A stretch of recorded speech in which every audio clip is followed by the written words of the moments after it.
Dear students, आज मैं लेकर के आया हूँ क्लास 12 के बच्चों के लिए उनका एक जो फर्स्ट बुक है फ्लेमिंगो, उसमें एक बहुत इंटरेस्टिंग चैप्टर है पोएट्स एंड पैनकेक्स। आज हम इसका कंप्लीट एमसीक्यूज करने जा रहे हैं। लगभग 50 एमसीक्यूज है। आज इसको हम बहुत ही अच्छे तरीके से समझाते हुए बताएंगे ताकि आपकी परीक्षा की तैयारी अच्छे तरीके से हो पाए, आप बेहतर कर पाएँ। तो चलिए वीडियो स्टार्ट करते हैं, इस उम्मीद से कि आप वीडियो को पूरा देखेंगे। थोड़ा सा वीडियो लेंदी होगा, चैनल को सपोर्ट करेंगे, अपने फ्रेंड्स को शेयर करेंगे क्योंकि ये एजुकेशनल वीडियो है, आपके साथियों को भी ये फ़ायदा पहुंचाएगा। तो चलिए वीडियो स्टार्ट करते हैं। डियर स्टूडेंट्स, ये जो पोएट्स एंड पैनकेक्स है, ये अशोकामित्रन के द्वारा लिखा हुआ एक स्टोरी है जो अशोकामित्रन बहुत उम्मीद से जेमिनी स्टूडियो ज्वाइन करता है ताकि वह एक राइटर बन पाए, डायरेक्टर बन पाए, एक्टर बन पाए। इस उम्मीद से वो जाता है, लेकिन वो कुछ भी नहीं हो पाता है। जहाँ पर वो ज्वाइन करता है, जिस पद पे, मतलब निचले स्तर के पद पे, वो उसी पद पर हमेशा के लिए रह जाता है। तो वो अपनी पीड़ा को व्यक्त कर रहा है ना, वो अपनी वो जो जर्नी है उसको बता रहा है इस कहानी में। तो चलिए हम लोग एक एक करके सारे एमसीक्यूज इसका देखते हैं। पहला है, who was the makeup department first headed by. कहता है वो जो मेकअप डिपार्टमेंट है जेमिनी स्टूडियो में, वो पहले किसके द्वारा चलाया जा रहा था, मतलब जेमिनी स्टूडियो का पहले मालिक कौन था। अभी जो है वो महाराष्ट्रियन है, लेकिन पहले जो चलाया जा रहा था वो एक बंगाली के द्वारा चलाया जाएगा। तो राइट आंसर हो जाएगा अब बंगाली, क्योंकि ये बोल रहा है फर्स्ट हेडेड बाय, है ना, पहले, सबसे पहले उसका मालिक कौन था, कौन चला रहा था, तो एक बंगाली। नेक्स्ट क्वेश्चन कहता है, why was Subbu a trouble shooter. Subbu जो था उस जेमिनी स्टूडियो में काम करने वाला, जो सेकेंड नंबर का था, है ना, ये सेकेंड नंबर का था, बॉस के बाद दूसरे स्थान पर था। कहता है इसे ट्रबल शूटर क्यों बोला जाता था, इसलिए क्योंकि इसके पास बहुत क्वालिटी थी, because of his problem solving quality. Problem को सॉल्व करने की क्वालिटी थी उसके अंदर, इसीलिए उसे ट्रबल शूटर बोला जाता था। नेक्स्ट क्वेश्चन कहता है, व्हेन डिड, कब, MRA मोरल रीअर्मामेंट आर्मी, ये कब मद्रास आया हुआ था, तो ये आया हुआ था 1952 में। ये जो है ना, ये एक ग्रुप है ना, किसका ग्रुप है, सर्कस का ग्रुप है। कितने लोगों का ग्रुप है भाई, तो 200 लोगों का एक ग्रुप है जो सर्कस करता है, नाटक करता है ना, विदेशी ग्रुप है ये। नेक्स्ट है, what does pancake refer to in the story. कहता है इस कहानी में पैनकेक क्या है भाई, पोएट्स एंड पैनकेक क्या है, तो पैनकेक जो है ना वो एक मेकअप ब्रांड है, अब मेकअप ब्रांड जिसको जेमिनी स्टूडियो ट्रक भर भर के खरीदता है। नेक्स्ट क्वेश्चन कहता है, question number 5, how was Kothamangalam Subbu treated in the Gemini Studio. कहता है जेमिनी स्टूडियो में कोठामंगलम सुब्बू जो है, इसका शॉर्ट नाम सुब्बू है ना, पूरा नाम कोठामंगलम सुब्बू है। इसको कैसे रिस्पेक्ट किया जाता है, कैसे ट्रीट किया जाता है, इसके साथ कैसा ट्रीट होता है यहाँ पे, तो बहुत ही हाई रिस्पेक्ट है यहाँ पर इसका, है ना। कैसा बर्ताव किया जाता है, तो पूरा इज्जत के साथ उसे उस बड़ा इज्जत से बर्ताव किया जाता है। नेक्स्ट है आगे, how does the author come to know. Author जो है, लेखक जो है, वो कैसे जानता है कि इंग्लिश ऑथर जो एक बार आया था उसका नाम स्टीफन स्पेंडर था, क्योंकि उस समय तो नहीं जान पाया था, आया था स्पीच दे करके चला गया था। तो कैसे जाना था भाई, तो वो एक मैगजीन से जाना था। इसमें थोड़ा सा मिस्टेक हो गया है, वो एक मैगजीन से जाना था जिसका नाम था द इनकाउंटर। एक शॉर्ट स्टोरी का कंपटीशन होने वाला रहता है, शॉर्ट स्टोरी का कंपटीशन, और वो शॉर्ट स्टोरी का कंपटीशन कौन करवाता है, द इनकाउंटर मैगजीन। तो इसी को देखने के लिए वो ब्रिटिश लाइब्रेरी जाता है, और वहाँ पर वो जब खोज रहा होता है तो उसके हाथ में द इनकाउंटर मैगजीन पढ़ता है, और उसी में वो देखता है कि भाई मेरे यहाँ जो आया था वो स्टीफन स्पेंडर था। तो किससे पता चला था, फ्रॉम अ मैगजीन जिसका नाम है द इनकाउंटर। नेक्स्ट क्वेश्चन कहता है, what is the example of national integration poets and in poets and pancakes. Poets and pancakes जो स्टोरी है ना, इसमें आप देखेंगे राष्ट्रीय एकीकरण, है ना, नेशनल इंटीग्रेशन। कहता है इसका क्या एग्जाम्पल दिखता है भाई, तो इसका एग्जाम्पल ये दिखता है, तो इसका राइट आंसर हो जाएगा A, makeup department of Gemini studio. Gemini studio का जो मेकअप डिपार्टमेंट है, यहाँ पे काम करने वाले लोग अलग अलग धर्म के, अलग अलग जाति के, अलग अलग राज्य के हैं, सभी अलग अलग जगह के हैं, लेकिन सभी एक साथ मिल करके रह रहे हैं। तो वो दिखा रहा है, क्या दिखा रहा है? राष्ट्रीय एकीकरण दिखा रहा है ना। तो उसका एग्जाम्पल है ये makeup department of Gemini studio. ये नेशनल इंटीग्रेशन का एक एग्जाम्पल है। नेक्स्ट क्वेश्चन है, who imitated the scenes of sunset and sunrise. Imitate मतलब होता है नकल करना, कॉपी करना है। तो कहता है वो जो सीन था सनसेट और सनराइज का, किसका सीन था भाई? तो MRA जो ग्रुप आया था, उन लोग इस तरह का सीन दिखाता था, तो उसका नकल कौन किया था? तो ऑल तमिल प्लेस, तमिल में जो बनने वाले फिल्म थे, नाटक थे, वो सारा इसका नकल करा था। किसका? Sunset and sunrise of Jotham Valley. Jotham Valley जो था, जोथाम वैली किसके द्वारा प्रस्तुत किया गया था? MRA। और उसमें जो सनसेट और सनराइज का जो सीन था वो कॉपी किया जा रहा था।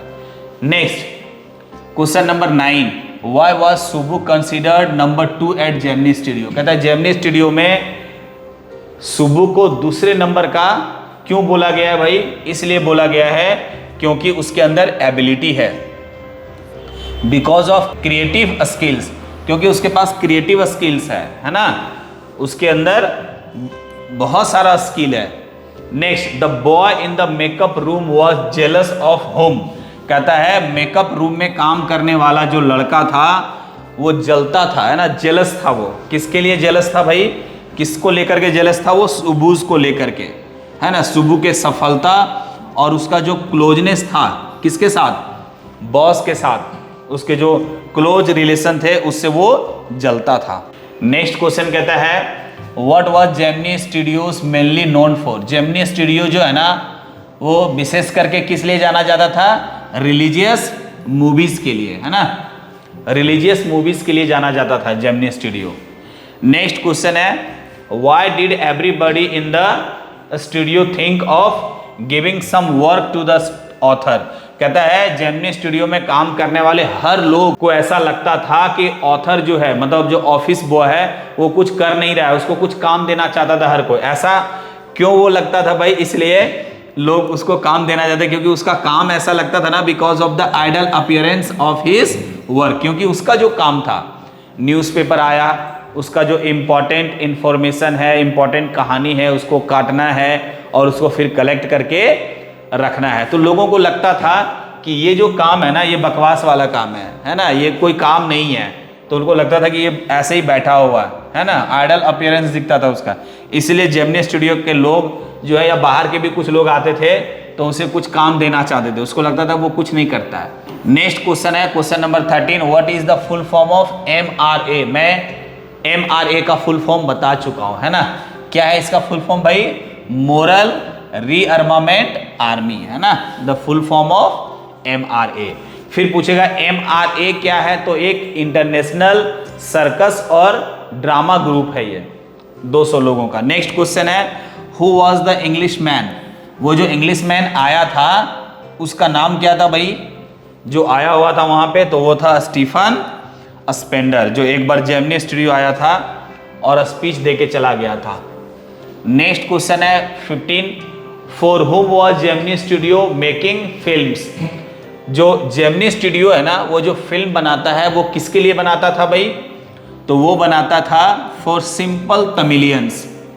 सिंपल तमिलियंस जिनको इंग्लिश में इंटरेस्ट नहीं था, इंग्लिश के पोइट्री में इंटरेस्ट नहीं था, इंग्लिश के फिल्म में इंटरेस्ट नहीं था, उन साधारण तमिलियंस के लिए ये फिल्म बनाता था Gemini studio. Next question number 16, who was the founder of Gemini studio. Gemini studio का जो फाउंडर था वो कौन था? मिस्टर SS वासन, है ना, मिस्टर SS वासन जो था वो इसका फाउंडर था। नेक्स्ट क्वेश्चन है, who has Ashokamitran brought up through this write up. ये लिख करके, ये जो कहता है अशोकामित्रन जो है ना, किसको लाया है? ब्रिंग अप मतलब ब्राउट अप, किसको लाया है इस कहानी के माध्यम से? तो वो लाया हुआ है टॉपिक्स ऑफ मेकअप इंडस्ट्री को लाया है ना। मेकअप इंडस्ट्री जो है ना, उसका जो टॉपिक है, मेकअप इंडस्ट्री कैसा होता है, कैसे कार्य करता है, उन चीजों को इस कहानी में वो लाया है। नेक्स्ट क्वेश्चन नंबर 18 क्या कहता है? Question number 18, who was Greta Garbo, है ना। ग्रेटा गार्बो कौन था भाई? तो वो जो थी वो थी स्वीडिश एक्ट्रेस, स्वीडिश एक्ट्रेस थी और ऑस्कर विनर भी थी वो, है ना, an Oscar winner. Next question कहता है when was Gemini studio setup, कहता है जेमिनी स्टूडियो जो है ना वो कब सेटअप किया गया था इसको? तो 1940 में, है ना, 1940 में सेटअप किया गया था। Next question, who is the author of poets and pancakes, poets and pancakes का ऑथर जो है वो कौन है? तो इसके ऑथर है अशोका मित्रन, अ तमिल राइटर, है ना, अशोका मित्रन है इसके लेखक। Next, which channels broadcasted programs on national integration, कहता है नेशनल इंटीग्रेशन पे कौन चैनल जो है ना वो प्रोग्राम ब्रॉडकास्ट करता था भाई? तो वो ब्रॉडकास्ट करता था दूरदर्शन। नेक्स्ट क्वेश्चन नंबर 21 कहता है विच चैनल्स, कहता है कौन कौन से चैनल्स हैं जो ब्रॉडकास्टेड किए प्रोग्राम, है ना, किस पर? On national integration. National integration पे कौन कौन से चैनल्स हैं जो प्रोग्राम को ब्रॉडकास्ट किया? तो एक था ऑल इंडिया रेडियो और दूरदर्शन, है ना। तो इसका राइट आंसर हो जाएगा both, A and B.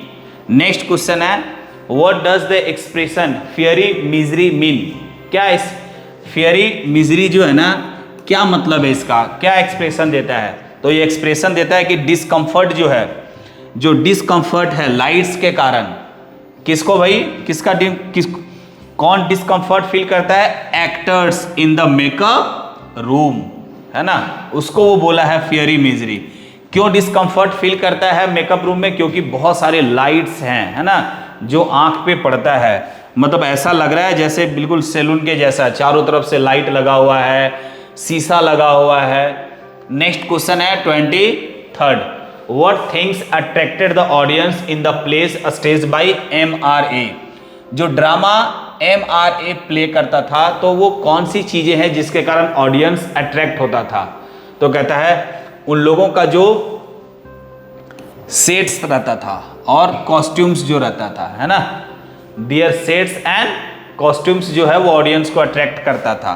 Next, how many people were there in MRA group, कहता है MRA ग्रुप में कितने लोग थे? How many people were there, तो 200 लोग थे, है ना, 200 लोग काम करते थे उसमें, 200 लोग काम करते थे। नेक्स्ट क्वेश्चन है why was Subbu termed as many sided genius, क्यों बोला गया इसको? सुबु को मेनी साइडेड जीनियस क्यों बोला गया है? इसलिए बोला गया है क्योंकि उसके पास एबिलिटी है to create and manage things, चीज़ों को क्रिएट करने का और मैनेज करने की चीज़ें है उसके पास, ये एबिलिटी था उसके पास। Next, which department did Subbu work for, कहता है सुबु जो है ना वो किस डिपार्टमेंट में काम करता था? तो वो स्टोरी डिपार्टमेंट में काम करता था। Right answer is A, story department. Next question है what did the people generally call Subbu, कहता है 27 लोग जो है ना सुबु को क्या बोलते हैं? What did the people generally call Subbu, क्या बोलते हैं उसको? बोलते थे opposite of legal practitioner. Legal practitioner के क्या था वो? अपोजिट, है ना, उसे बोला जाता था लीगल, वो बिल्कुल अपोजिट बोला जाता उसको। लीगल प्रैक्टिशनर किसको बोलते हैं? वकील लोग जो थे, है ना, लॉयर्स थे। Next, what chance did Gemini Studios get, कहता है कि क्या कौन सा मौका मिला था जेमिनी स्टूडियोज को, है ना, what chance did Gemini Studio get, तो क्या मौका मिला था? To host a group of international performers, जिसको हम बोल रहे हैं MRA, उसको होस्ट करने का, अपने यहाँ ठहराने का, अपने यहाँ सेवा करने का, है ना, उसको मौका मिला हुआ था ताकि उससे बहुत कुछ सीख सकें यहाँ के जो एक्टर्स हैं। Next 29, what were the international performers called, जो इंटरनेशनल परफॉर्मर्स थे वो लोग, उसको क्या बोला गया था या क्या बोला जाता था? मोरल रीअर्मामेंट आर्मी, है ना।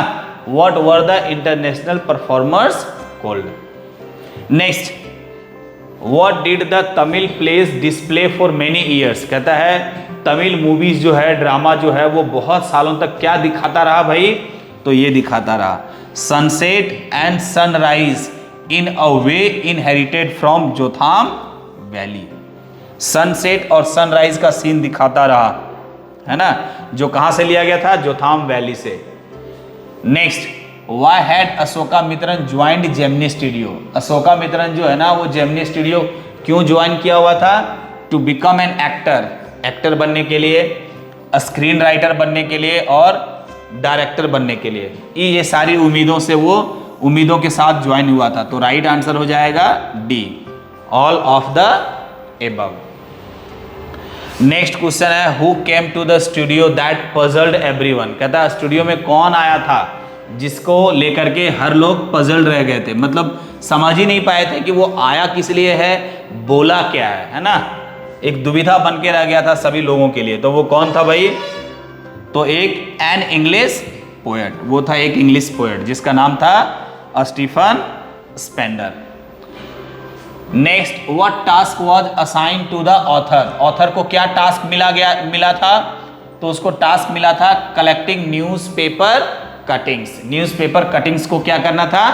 कलेक्ट करना था, है ना, यही काम मिला था उसको। Next, why did the author think that Subbu had an advantage? Author क्यों ऐसा सोचता था कि सुब्बू के लिए एक एडवांटेज है? क्या एडवांटेज है भाई? क्योंकि वह एक ब्राह्मण फैमिली में पैदा हुआ है, उसका फायदा उसको मिल रहा है। ही वॉज अ बॉर्न ब्राह्मण, ऐसा मानना था ऑथर का, है ना, कि सुब्बू चूंकि एक ब्राह्मण है इसलिए एक अपॉर्चुनिटी उसको मिलता है, मुझे अपॉर्चुनिटीज नहीं मिल रहा है। नेक्स्ट क्वेश्चन नंबर 35 क्या कहता है? Who may not even heard? कौन सुना भी नहीं होगा किसके बारे में? मेकअप ब्रांड जो है ना, पैनकेक्स। कहता है मेकअप ब्रांड जो पैनकेक्स है वो बहुत ही फेमस है, सभी लोगों ने इसको, मैक्सिमम लोगों ने यूज़ किया होगा, नहीं यूज़ किया होगा तो कम से कम सुना तो जरूर होगा इस ब्रांड के बारे में। तो कहता है कि कौन सुना भी नहीं होगा भाई? तो वो बोल रहा है रति अग्निहोत्री, है ना, इसके बारे में बोल रहा है कि ये इसके बारे में सुना भी नहीं होगा। Who may not even heard?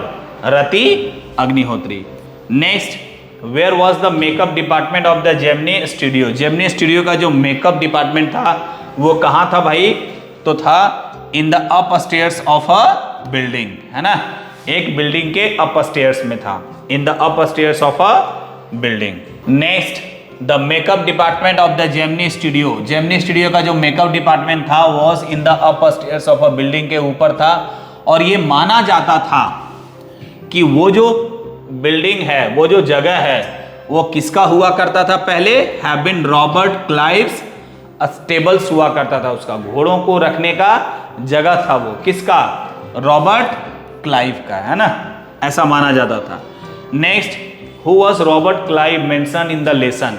इस लेसन में मेंशन किया हुआ है किसका नाम? Robert Clive. ये कौन था भाई? तो एक इंग्लिश सोल्जर था एंड अ स्टेट्समैन, है ना, an English soldier and a statesman. Next, who was the makeup department second time headed by? कहता है पहले वो फर्स्ट किसके द्वारा, वो उसका मालिक कौन था भाई? तो बंगाली था, हेडेड बाई बंगाली। लेकिन अभी जो है ना, अभी जो है ये मिल गया है एक महाराष्ट्रियन को, है ना, अभी एक महाराष्ट्रियन चला रहा है। तो फर्स्ट टाइम जो है ना वो बंगाली के पास था, अभी जो है ना सेकेंड टाइम वो मिला हुआ एक महाराष्ट्रियन को, अभी महाराष्ट्रियन इसको चला रहा है। क्वेश्चन नंबर 40 क्या कहता है? What was the style of shooting films in the earlier days?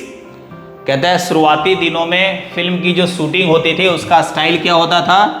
तो मेनली इंडोर शूटिंग होता था, है ना, मेनली क्या, मुख्यतः रूप से इंडोर शूटिंग होता था। Next question number 41, what is Gemini Studio? कहता है जेमिनी स्टूडियो क्या है भाई? तो जेमिनी स्टूडियो जो है ना, अ सक्सेसफुल थिएटर कंपनी, है ना, अ सक्सेसफुल थिएटर कंपनी है। नेक्स्ट 42 कहता है why couldn't people connect with Stephen Spender? Stephen Spender जो है उससे लोग कनेक्ट क्यों नहीं हो पाए? वो आया, स्पीच दिया और चला गया। लोग उसको समझ नहीं पाए, ये नहीं जान पाए कि वो किस लिए आया था, क्या बोल करके चला गया। वो इसलिए नहीं समझ पाए क्योंकि वो आया और पूरा इंग्लिश बोल करके चला गया, है ना। तो आंसर हो जाएगा बिकॉज ऑफ लिंग्विस्टिक बैरियर्स, क्योंकि वहां पे लोग जो थे वो सिंपल इंग्लिश समझते थे, या तो तमिल या सिंपल इंग्लिश, लेकिन ये तो इंग्लैंड का था, ये आया स्पीच देके चला गया, इसीलिए लोग समझ नहीं पाए। नेक्स्ट क्वेश्चन 43 कहता है poets and pancakes has been taken from. कहता है पोएट्स और पैनकेक्स जो है ना वो किससे लिया गया है, तो वो लिया गया है माई ईयर्स विद बॉस, है ना, माई ईयर्स विद बॉस से लिया गया है ये स्टोरी।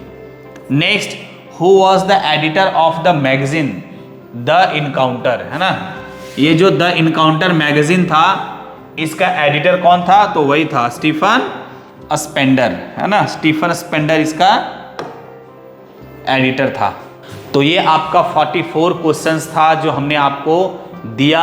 मुझे उम्मीद है ये आपको समझ में आया होगा।